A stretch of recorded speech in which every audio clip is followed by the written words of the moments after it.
Well, I actually work as an architect in Switzerland, have my own practice, and the most important work I did was the Monte Rosa hut, which is a fully 5 timber construction in the high Alps under rather extreme conditions. So this was my closest and most intensive work experience with timber construction.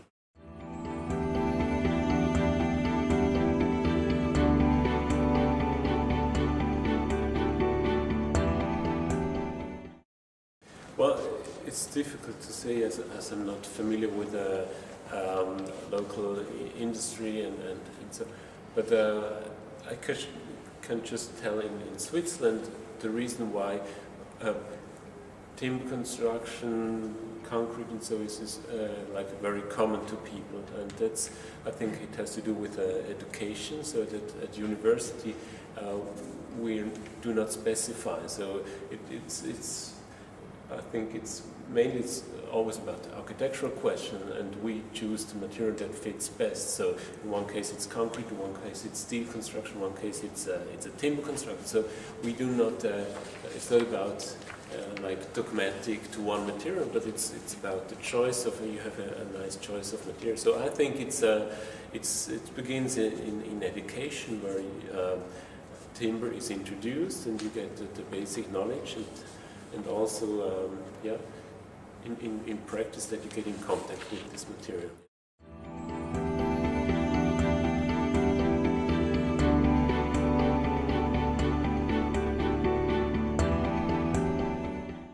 Well, for me actually, from the point of view of an architect, I think the problem is with timber that it always tends to towards like sustainable, the ecological, and so this is not, well, it's of course it's a key issue today, but it is not very sexy in a way. So and that might also be the problem, that wood is always just about sustainability. I think wood should be about inspiring architecture and inspiring spaces. So I think it's too simple-minded in this direction of sustainability and so on. I think that's the problem. So.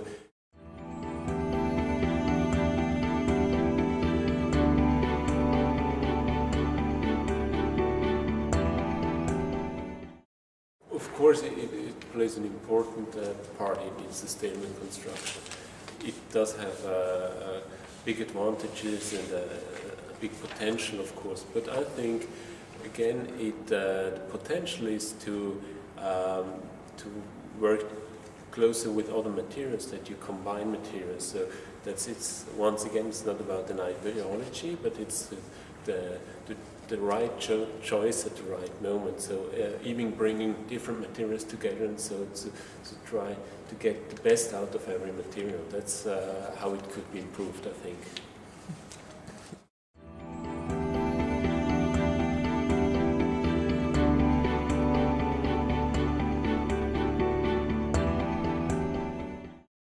Again, in Switzerland, I think teaching, education, research, as well as industry, they work really close together. And in case of timber construction, administration supports, because it's about forestry and stuff like this, which is state-driven in any case. So that's why timber construction has some kind of special support, also because of these sustainable issues, of course, which is a political issue. Therefore, timber construction is supported by government, in fact. But I think the important part is that education and research and industry works together, and this is in Switzerland. It's a comfortable situation because it's a small place and everyone knows each other. So we depend on each other, and so it's a close collaboration.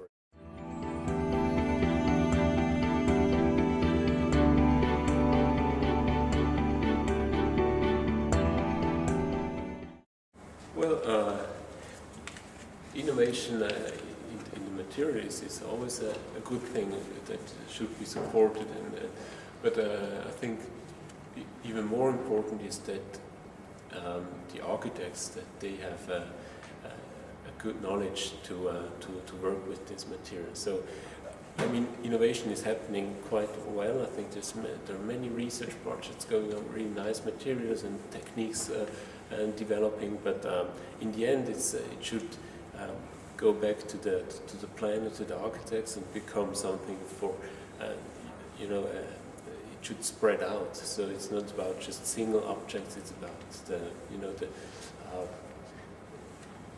how we build cities and so on. So it's about the big scale we should think of, because we spend much energy on producing like pearls, very nice research material and architecture pieces. But I think the main issue is how we could give something back to the big industry, the building industry, so that it becomes relevant. That's an important question, yes.